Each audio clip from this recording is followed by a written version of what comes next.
इंदसदवंदियाणं तिहुवणैदमधुरविसदव काणं अन्तातीदगुणाणं नमो जिनाणं जिदभवाणं. कुंदकुंदाचार्य भगवान की जय. कुठली गाथा बघत होतो आपण? जयसेनाचार्यांची 49 आहे. झाली होती गाथा, पण त्यात थोडंसं मला विशेष सांगायचं होतं अजून. मिच्छताण्णाणं अविरधि भावोय भावावरणा नियम पडुच्च काले तह दुर्नय दुःपमाणं च. काय सांगितलं? मिथ्यात्वाच्या उदयाने अज्ञान आणि अविरती भाव होतात आणि भावावरण होतात, म्हणजेच मिथ्या श्रद्धान होत आहे. नियम पडुच्च काले, ज्ञेयाचा आश्रय करण्याच्या कालामध्ये नय हे दुर्नय असतात आणि प्रमाण हे दुःप्रमाण रूप असतं. मग त्याच्यामध्ये सगळं खुलासा करून त्यांनी सांगितलं होतं की कशा प्रकारे दुर्नय आणि दुःप्रमाण असतात. भावावरण म्हणजे काय सांगितलं होतं? मिथ्यारूप श्रद्धान, त्याला म्हणलं होतं भाव आवरण. आणि अज्ञानमध्ये घेतलं होतं मिथ्या ज्ञान. आणि अविरतीमध्ये मिथ्या म्हणजे अव्रत रूप मिथ्यात्व सहित असलेलं अव्रत, त्याला म्हणलं चारित्र, मिथ्या चारित्र. तर अशा प्रकारे मिथ्यात्वाच्या उदयाचं निमित्त आहे बाहेर. जीवाचीच तशी योग्यता आहे की तो मिथ्यारूपाने परिणमन करतोय. त्याच्यामध्ये आपण हे बघितलं होतं की अज्ञानमध्ये तिन्ही अज्ञान घेतले होते: कुमती, कुश्रुत आणि विभंग ज्ञान.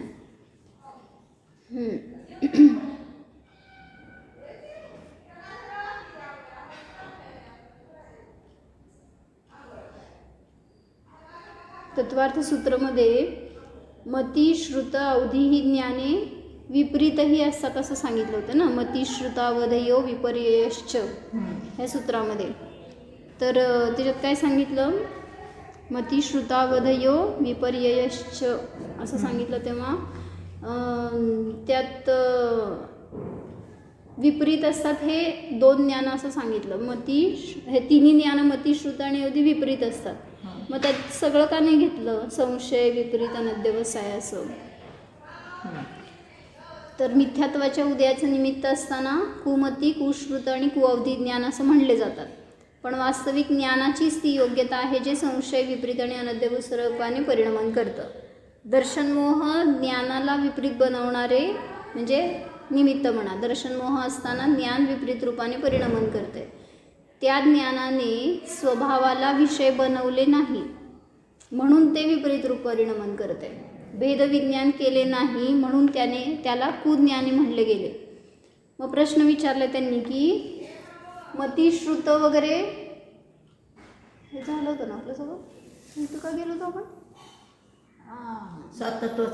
विपरीत श्रद्धा.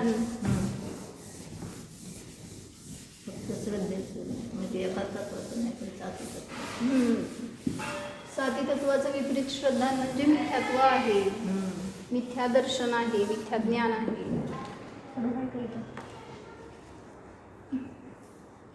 काढून ठेवलेत काय सगळं? टेबलवर आहे, देणार का? कुठल्या? तिथेच आहे, बसल्या ठिकाणी. त्या का बघा.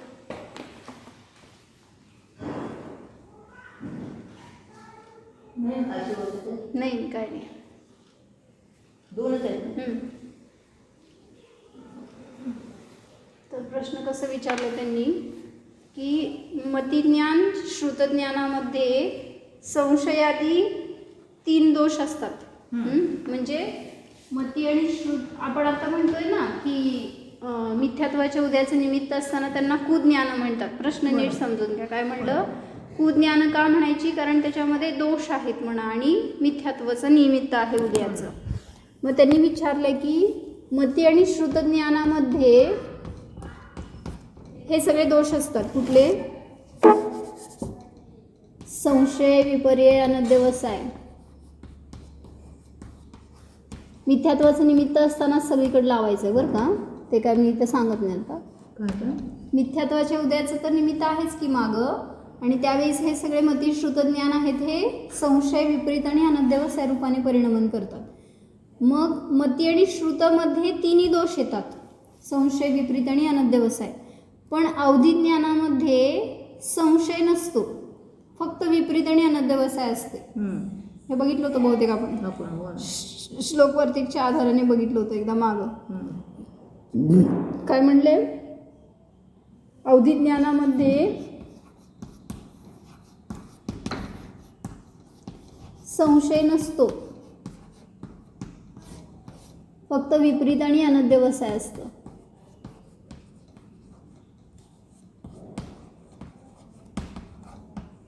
मग असं का म्हणून विचारले प्रश्न, का संशय नसतो? सांगा बघू, काय समजलं का प्रश्न?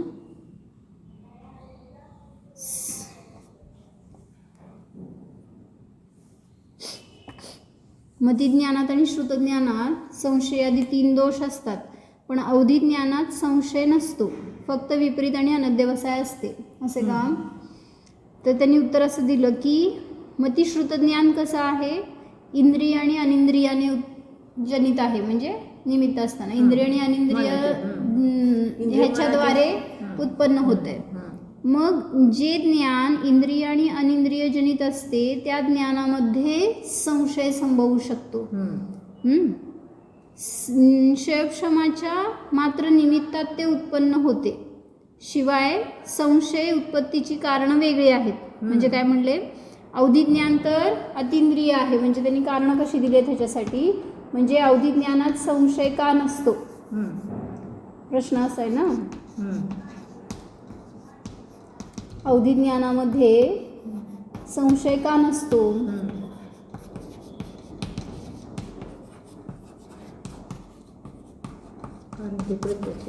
तर सांगितलं, जे ज्ञान इंद्रिय आणि अनिंद्रियाने उत्पन्न होतं त्याच्यामध्ये संशय असू शकतो.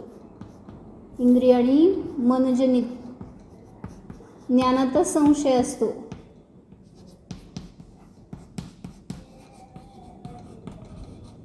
आणि अवधी ज्ञान तर अतिंद्रिय आहे आणि मात्र क्षयक्षमाच्या निमित्तात उत्पन्न होतं. 2 कारणं घेतली. काय? इंद्रिय आणि अनिंद्रियाची अपेक्षा नाही आहे आणि क्षयक्षमाच्या निमित्तात उत्पन्न होतं. हे पण क्षयक्षमाच्या जाईल, त्याला मागं निमित्त आहे ना बाहेर इंद्रिय अनिंद्रियाचं.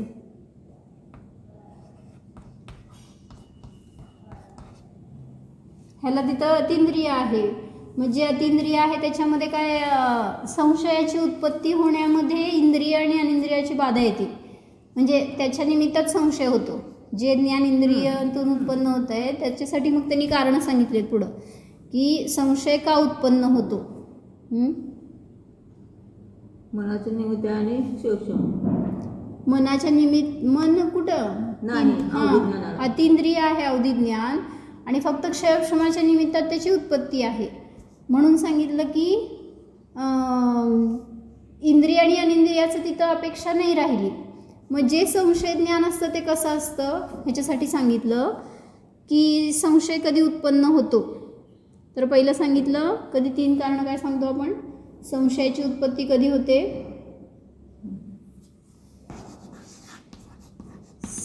संशयाच्या उत्पत्तीची जी कारणं आहेत 3 कारणं,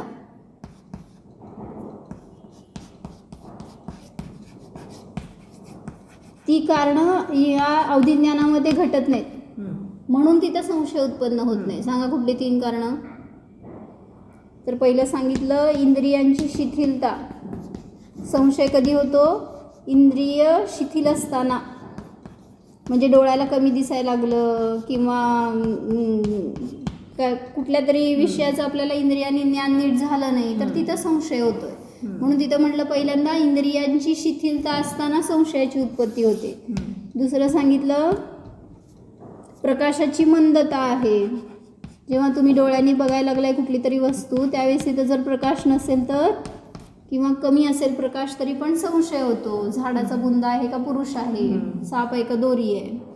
मग म्हणून प्रकाशाची मंदता असताना संशय होतो. आणि तिसरं सामान्याचं ज्ञान आहे पण विशेषाबद्दल अज्ञान असताना संशय होतो. विशेषाचे अज्ञान असताना म्हणा किंवा अनिर्णय असताना.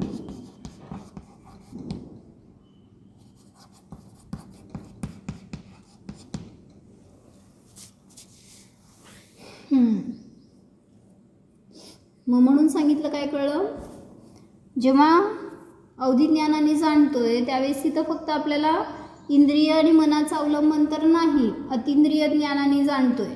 म्हणून मग संशयाची उत्पत्ती व्हायला जी जी कारणं आहेत ती कारणं अवधी ज्ञानामध्ये घटत नाहीत. म्हणून संशयामध्ये हे अवधी ज्ञानामध्ये संशय नाही.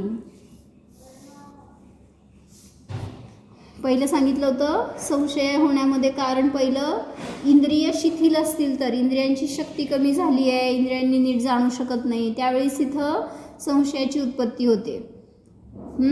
मग तसं तर अवधी ज्ञानामध्ये इंद्रियाचं अवलंबनच नाही आहे, त्यामुळे इंद्रिय शिथिल असू देत नाही तर कार्यकारी असू देत, तिथं त्याची बाधा नाही, म्हणून संशय नाही. कारण हे ज्ञान अतिंद्रिय आहे. पुढं सांगितलं प्रकाशाची मंदता म्हणजे प्रकाश असो नसो बाहेर अवधी ज्ञानाला प्रकाशाची आवश्यकता नाही, कारण ते इंद्रियाने रहित अतिंद्रिय ज्ञानाने जाणतं.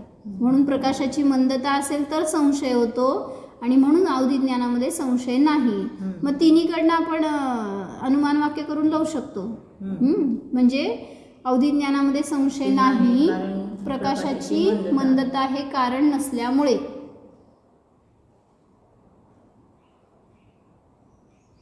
का कन्फ्यूज झाला.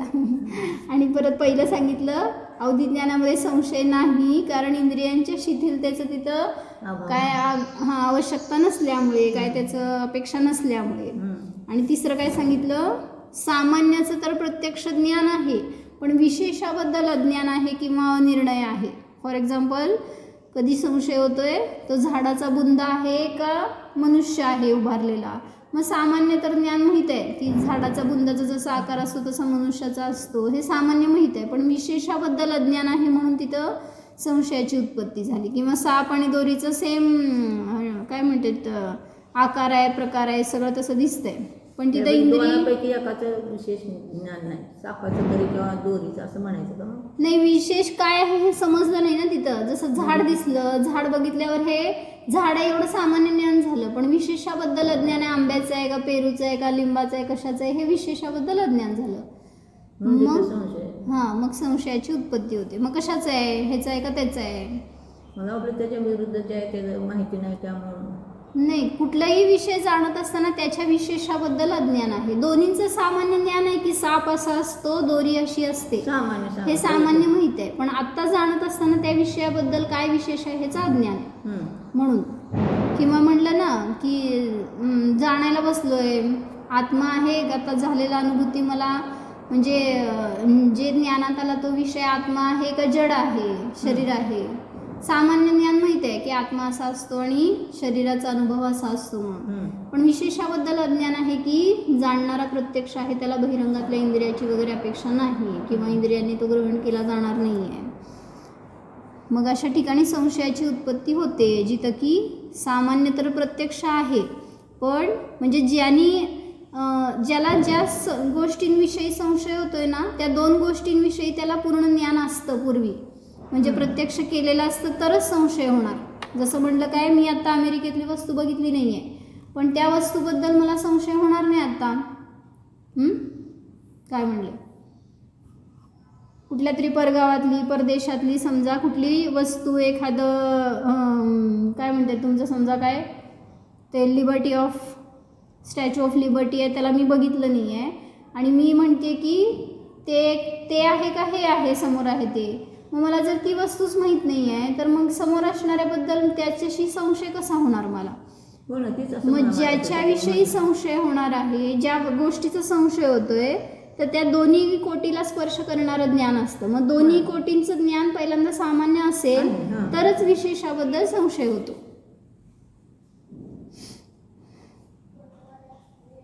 मग अवधी ज्ञानात का संशय नसतो तर त्याला खुलासा केला की हे तिन्ही पण कारणं अवधी ज्ञानामध्ये घटत नाहीत, जी की संशयाला उत्पन्न करणारी असतात. एकाचं विशेष नसतं ना, दोनच आहे परंतु एकाचं विशेष ज्ञान. एकाचं असं का म्हणताय, मी म्हणाले की समोर जी वस्तू आहे त्याबद्दल विशेष ज्ञान नाही आहे. आता समोर साप आहे समजा आणि दोरी आहे म्हणून वाटते तुम्हाला, किंवा दोरी आहे आणि साप आहे असं वाटतंय, मग कोणाबद्दल म्हणणार तुम्ही विशेष ज्ञान नाही आहे. मग दोन्हीबद्दल पण ज्ञान आहे की सामान्य रूपाने, पण आत्ता जी वस्तू जाणतोय त्याच्या विशेषाबद्दल अज्ञान आहे.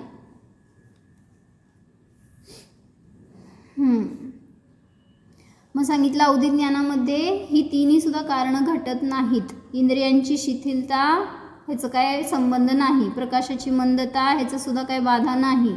आणि सामान्य विशेषाबद्दल तर सांगितलं वस्तू तर सामान्य विशेषात्मक आहे आणि ती संपूर्ण ग्रहण केली जाते अवधी ज्ञानामध्ये. सामान्य विशेषात्मक वस्तूचं संपूर्ण ग्रहण अवधी ज्ञानामध्ये होते. विशेषाचेही ज्ञान असल्याने अवधी ज्ञानात संशय संभवत नाही. म्हणून दुसरं कारण काय सांगितलं,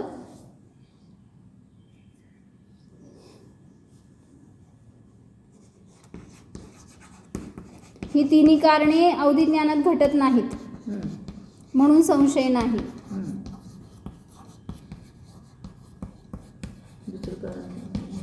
आणि तिसरं कारण सांगितलं की सामान्य विशेषात्मक वस्तूचं म्हटलं नाही तर अवधी ज्ञानामध्ये संपूर्ण वस्तू ग्रहण केली गेली. आता तिसरं म्हणू नका, ह्याचंच येतं ते भेद. तर विशेषाचं सुद्धा ज्ञान झालंय अवधीमध्ये, त्यामुळं तिथे संशय होत नाही. अवधीमध्ये जी वस्तू ग्रहण केली गेली ती सामान्य विशेषात्मक असते.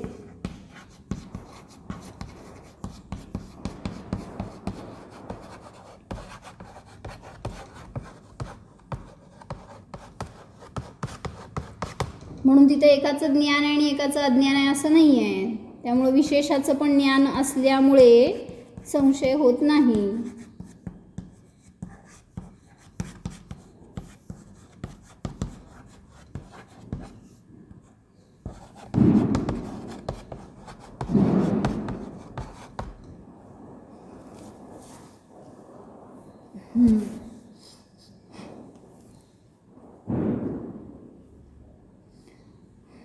काय चाललंय प्रकरण, मती आणि श्रुत ज्ञानामध्ये तिन्ही दोष घटतात, संशय, विपरीत आणि अनध्यवसाय.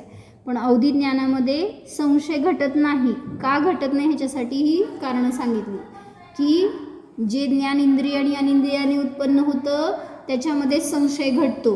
दुसरं सांगितलं ज्या ज्ञानामध्ये संशयाची कारणं दिसून येणार त्या कारणांच्या निमित्तामध्ये अवधी ज्ञानामध्ये बाधा येणार. हे ज्या ज्ञानात बाधा येणार तिथं संशयाची उत्पत्ती होणार. आणि तिसरं सांगितलं सामान्य विशेषात्मक वस्तूचं जे ज्ञान करणार तर त्याच्यामध्ये अवधी ज्ञानात सामान्याचं पण ज्ञान होतं आणि विशेषाचं पण ज्ञान होतं. त्यामुळे तिथं संशयाची उत्पत्ती होत नाही.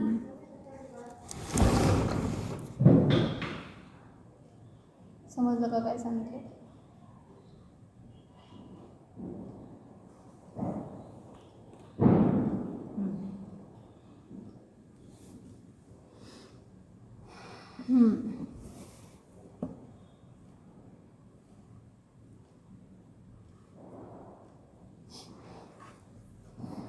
मग हे संशयाबद्दल सांगितलं की अवधी ज्ञानामध्ये संशय घटत नाही पण विपरीत आणि अनध्यवसाय घटतो हे सांगितलं. मग कसं घटतो आता?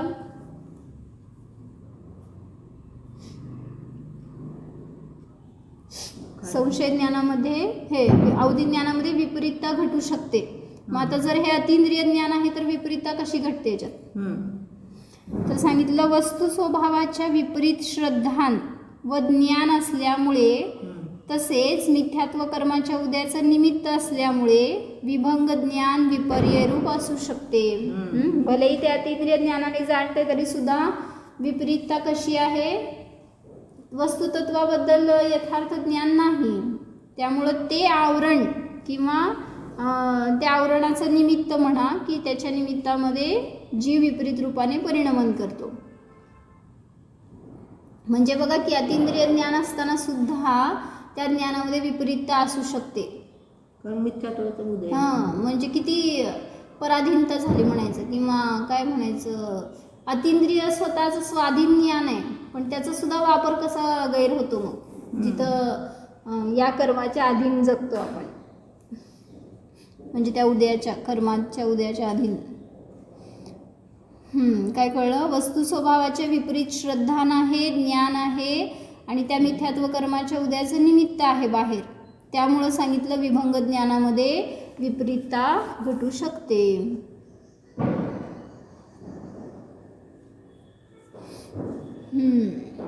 ज्ञेयामध्ये दृढ रूपाने, आता अनध्यवसाय सांगतात की अवधी ज्ञानामध्ये अनध्यवसाय सुद्धा घटतं. का घटतं? अनध्यवसाय म्हणजे काय? पहिला संशय म्हणजे काय सांगा? संशय म्हणजे काय जयश्री काकी? 2 कोटीला स्पर्श करणारे ज्ञानाला हां, संशय. आणि विपरीत म्हणजे त्या वस्तूला विपरीतच जाणतं, म्हणजे जशी आहे विरुद्ध तशी अनेक विरुद्ध. कोटी स्पर्शी ज्ञानम विपर्यय, आणि द्विकोटी स्पर्शी ज्ञानम संशय. मग विपरीत तिथं काय? विरुद्ध विरुद्ध विरुद्ध कोटी. अनेक कोटी. मग जे विरुद्ध अनेक कोटींना स्पर्श करणारं ज्ञान आहे ते विपरीत आहे. मग अशी विपरीतता अवधी ज्ञानामध्ये असू शकते. आणि अनध्यवसाय म्हणजे काय? किमिती आलोचन मात्र अनध्यवसाय. काय आहे किंवा काहीतरी आहे, किमिती आलोचन मात्र काहीतरी आहे असं आलोचना म्हणजे अनध्यवसाय रूप ज्ञान आहे. मग तिथं म्हटलं की हे ज्ञान अवधी ज्ञानात कसं काय घडतं? मग हा दोष, कारण अवधी ज्ञानाने तर असं म्हणणार नाही काय तर आहे. मग कसं काय अवधी ज्ञानात अनध्यवसाय? तर सांगितलं घटत नाही ॲक्च्युली अनध्यवसाय अवधी ज्ञानात, बरं का. 2 अपेक्षा घेतल्या होत्या त्यांनी. कारण अनध्यवसायामध्ये अतिंद्रिय ज्ञानाने जाणणार आहे, तिथे थोडी ना हे काहीतरी असं कसं असू शकतंय किंवा असं काहीतरी आहे असं कसं जाणणार अवधी ज्ञानाने. तर कधी होता अनध्यवसाय त्यासाठी त्यांनी कंडिशन सांगितले, म्हणून तिथं घडतं.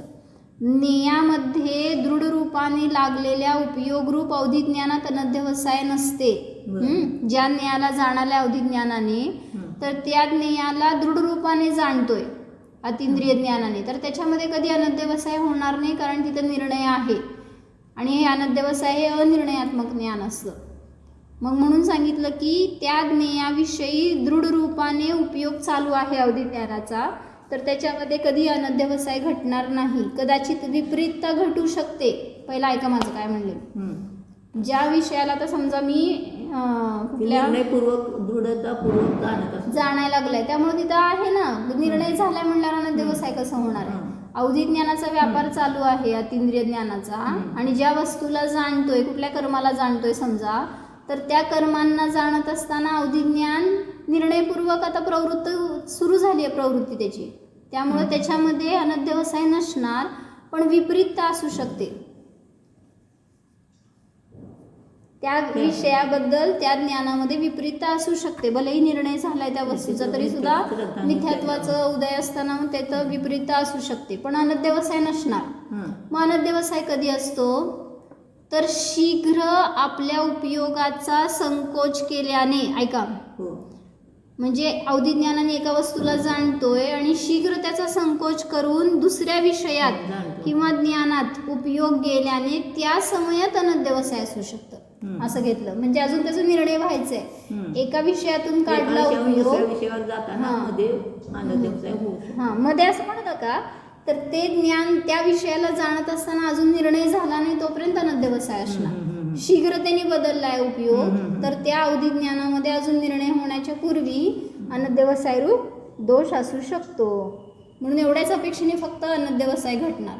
म्हणजे अवधी ज्ञानात विशेष त्याने विपरीतता एवढा एकच दोष लागतो, पण हे अनध्यवसाय एवढ्या अपेक्षेने आहे असं सांगितलं. म्हणजे जे कुमती, कुश्रुत आणि कुअवधी ज्ञान आहे त्याच्यामध्ये हे 3 दोष कसे घडतात हे घटवून दाखवलं. चांगलं घेतलं त्यांनी श्लोक वार्तिकमध्ये हे प्रकरण.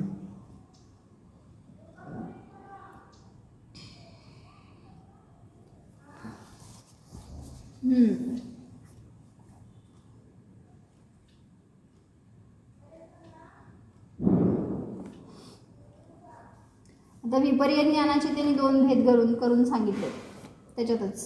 कुठले? जसं आपण मिथ्यात्वाचे 2 भेद करतो ना, निसर्गज आणि अधिगमज, तसे विपरीततेचे 2 भेद करून सांगितले विपर्य ज्ञानाचे. निसर्गज विपरीतता आणि अधिगमज विपरीतता. मग त्याला त्यांनी 2 नावं दिली आहेत, सहज विपर्य आणि आहार्य विपर्य. मग सहज विपर्य म्हणजे परोपदेशाशिवाय असणारी विपरीतता, त्याला म्हणलं सहज विपर्य. आणि आहार्य म्हणजे अधिगमज, परोपदेशाने. तसं म्हणा. निसर्गज आणि अधिगमज. तर आहार्य म्हणजे अधिगमच विपरीतता आहे, जी परोपदेशाने प्राप्त झाली अशी विपरीतता. ही विपरीतता दूर करण्यासाठी तत्वाचा निर्णय, यथार्थ निर्णय करायला हवा. त्यापूर्वक सम्यक दर्शन प्राप्त करून व्रतादी धारण करणे, तर ते सम्यक चारित्र होणार. सम्यक ज्ञान, सम्यक दर्शन पूर्वक सम्यक चारित्राला तो जीव प्राप्त होणार. मग हे विपर्य कशामध्ये आहेत? निसर्गजन्य अधिगमच. उदाहरण सांगा मला. परोपदेशाने विपरीतता आणि परोपदेशाशिवाय विपरीतता. आता अनादी कालापासून आपण शरीराला मानतो ना आपण विपरीतता ही झाली कोणती? परोपदेशाशिवाय अगृहीत मिथ्यात्व. आणि ह्या भावामध्ये येऊन आपल्या कुलानुसार चालणं किंवा खोटे देव शास्त्र देव श्रद्धा नसणं करणं हे झाले गृहीत मिथ्यात्व. म्हणजे स्थूल रूपाने सांगितले. परोपदेशाने विपरीतता म्हटलं ना, जसं कोणीतरी सांगितलं की ही गोळी खा तुझा रोग बरा होणार आहे. मग ही परोपदेशाने आलेली विपरीतता की ती गोळी खाल्ली, ते औषध खाल्लं म्हणून मी बरं झालो. विपरीतता इथं आली ना, किंवा पुण्यामुळं पापामुळं मला सुख आहे दुःख आहे, ही सगळी विपरीतता झाली. ही परोपदेशाने म्हणा. म्हणजे दुसऱ्यांनी काय आपल्याला संबोधन केलं की तू त्या देवाला जा, देवीला जा, हे नवस कर, हे विधान कर, हे व्रत कर, किंवा आता पण म्हटलं आता परोपदेशाने मला कळलं ते आणि मग मी त्याचं आचरण केलं, तर ती झाली परोपदेशाने मिळालेली विपरीतता. मग तसं म्हटलं ना की म्हणजे एकाच असं ऐकलं की पुण्याचं उदय तुम्हाला सुख देणार आहे असं नाहीये, तुमची मान्यता सुखी आणि दुःखी करणार आहे ना तुम्हाला. मग त्याच्यात त्यांनी एक उदाहरण कसं घेतलं होतं की ज्याचं म्हणजे तुम्हाला मिळालेली सामग्री सुद्धा तुमच्या पापाचाच उदय आहे. कसं म्हटलं की तुमच्या प्रसन्नतेचा घात करणारी असते ती. काय प्रसन्न ऐकताय का? प्रसन्न. तर तिथं त्यांनी काय सांगितलं की जे समजा तुम्ही काय केलं, गाडी घेतली म्हणले, नवीन गाडी बरं का, तर आदल्या दिवशी घेतली आणि समजलं धनत्रयोदशीला गाडीला काहीतरी ऑफर्स होत्या आणि मग ती आदल्या दिवशी बुकिंग केल्यामुळं ती त्याचंच मिळालं ना सगळं, त्याला रेट्स वगैरे. आणि मग आता ती गाडी मिळाल्याचा आनंद होता, पण आता दुःख कशाचं सुरू झालं, एक दिवस दुसऱ्या घेतला असं तर, दुसऱ्या दिवशी घेतलं असं तर, म्हणजे कन्सेशन मिळालं असतं, काहीतरी ऑफर म्हणून काहीतरी मिळालं असतं. पापाचा उदय सुरू केला, भोगायचं राहिलं बाजूला, म्हणजे पुण्य भोगायचं सोडून मग पापाचा उदय सुरू झाला. म्हणून सांगितलं जी गोष्टी, जे सामग्री वगैरे मिळाल्या, किंवा अजून पण त्यांनी चांगलं कसं घटवलं होतं की घर बांधलं म्हणले, खूप सुंदर घर बांधलं, आता त्याला बघूनच आनंद भोगायला लागला की किती छान आहे. पण बाहेरचे लोक आले आणि काय म्हणले, ते दुसरं बांधलेलं ना ते छान आहे अजून ह्याच्यापेक्षा. म्हणलं की काय झालं, परोपदेशाने विपरीत आली. म्हणजे दुसऱ्यांनी म्हणलं की ह्याच्यापेक्षा ते घर छान आहे, म्हणलं की आता असं पापाचं उदय सुरू झाल्यासारखं त्यांनी दुःख भोगायला लागलं. दुसऱ्याची प्रशंसा केली की आपल्या आपलं सुख भोगायचं राहतं तिथं. म्हणजे म्हणून उलट मी असं विचार केले की कमठ होते, कमठांनी पार्श्वनाथांवर उपसर्ग केला, म्हणलं म्हणजे पार्श्वनाथांची परिणती बघा ना कशी होती. तिथं असं त्यांना जरा पण नाही वाटलं की कमठानी मला त्रास दिलाय, कमठामुळं मला दुःख होतंय, कमठामुळं माझ्या पापाचा उदय, एवढं सुद्धा का बरं त्यांना विचार नाही आला हो. किती 1 2 नाही 10 भाव काय म्हणतात, कशाला म्हणतात. आणि आपण इथं काय थोडंसं झालं की किती अस्थिरता करतोय. म्हणून मी आज एवढाच विचार केले की मी ज्ञानी आहे, मी मानी नाही, एवढा विचार असेल ना जिथं. आणि मानच कशाचा असतो, दुसरं काय नसतं. त्या मान कशामुळेच आपण इतके आणि ते म्हणूनच ते सामूहिकात एवढंच चिंतन केलं की निर्माण आहे एवढ्याच सारखं आपल्याला किती भावभासना व्हायला पाहिजे. जिथे एखाद्या शब्दाने आपल्याला विचलितता होते, एखाद्या गोष्टीने आपल्याला त्रास होतो, तोडायला पाहिजे. मग तिथे पार्श्वनाथांना का नाही मान वाटला जरा पण, माझं किती अपमान करायला लागलाय त्याने, असं का नाही वाटलं कमठाने. म्हणजे माझी बाजू जर चांगली असताना नाहीच की कुठं काय, कसे संस्कार असं. आणि त्याशिवाय निर्जरा नाही आहे हो, हेच तर समजा आपल्याला अजून पण. आपण त्याच्यात सारखं वाहत जातोय ना. मला तर असं वाटायला आपल्याला खरंच निर्जरा करायला असं साधन मिळाले तर आपण करायला पाहिजे निर्जरा. कशाला आकुलता करायची आपण, करायला पाहिजे खरंच. करून घ्या, वयावृत्त करून मोठी निर्जरा बरोबर. करून घ्या म्हणून. परिणामांनी कारण मग स्थिरता संसारात असतं तर उगाच ठेवायला पाहिजे. त्याच्याबद्दल द्वेषण करत बसलो असता आणि बरोबर आहे.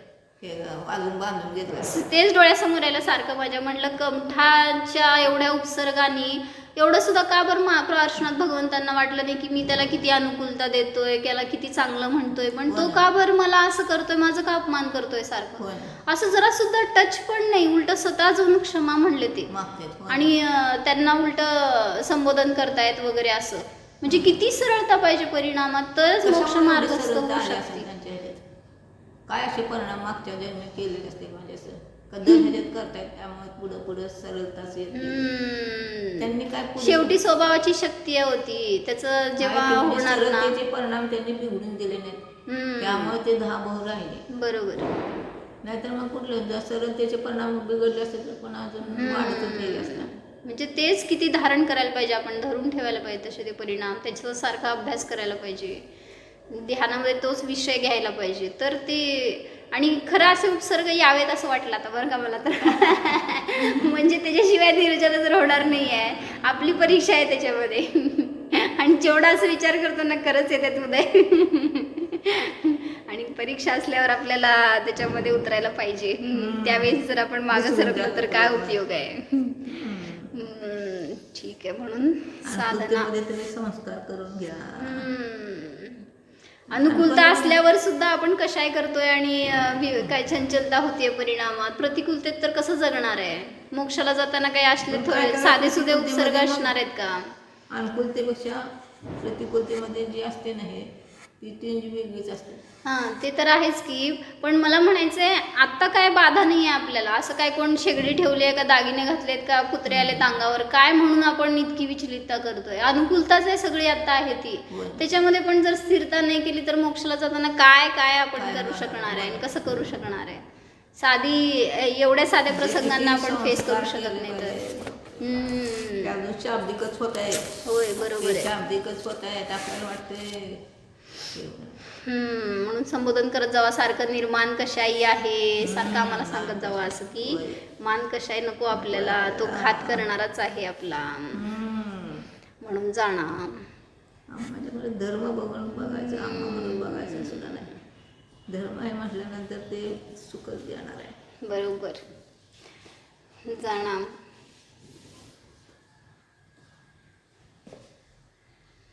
निर्माण स्वरूपोऽहम् अनंत ज्ञान स्वरूपोऽहम्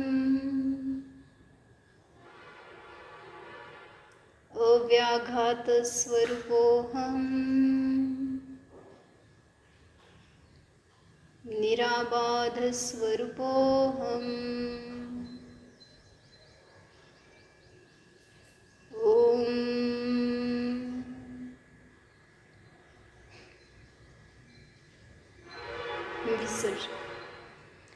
नमो अरिहन्ताणं नमो सिद्धाणं नमो आयर्याणं नमो वज्रायणं नमो लोये सौसां. म्हणजे असं विचारायला की केवली त्या मायूर भगवंतांनी ज्ञानाची साधना केली म्हणून मोक्ष मिळाला आणि आपण किती अज्ञानाची साधना करतोय किंवा अज्ञानाच्याच परिणामामध्ये वाहत जातोय. मग कशाची साधना करायला पाहिजे आपल्याला. पण नुसतंच म्हणतोय कर्मापासून मुक्त व्हायचंय, पण ह्या सगळ्या उदयांना ज्ञानपूर्वक फेस केलं तर निघणार आहे त्याच्यातून बाहेर, नाहीतर नाही. म्हणून ज्ञानाची साधना आवश्यक आहे. हो.